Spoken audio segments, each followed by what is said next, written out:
Off-the-shelf mandibular advancement devices that don't require moulding are few and far between. We had high hopes for the Acusnore Anti Snore 6-spring mouthpiece. Unfortunately, our hopes were quickly dashed.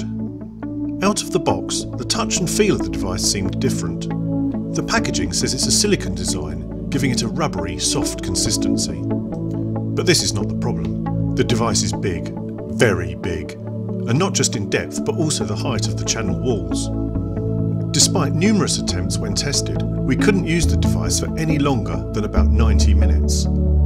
It just felt far too bulky and incredibly uncomfortable, particularly as the outer top channel walls rubbed against the gum line.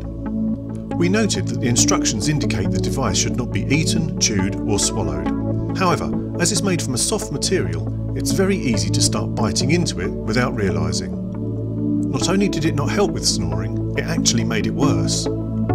We definitely would not recommend this product. To find the cause of your snoring and which product would be appropriate for you, visit our website britishsnoring.co.uk and take the interactive snore tests, the online tool used by over 400,000 snorers on their journey to finding the right anti-snoring product for them.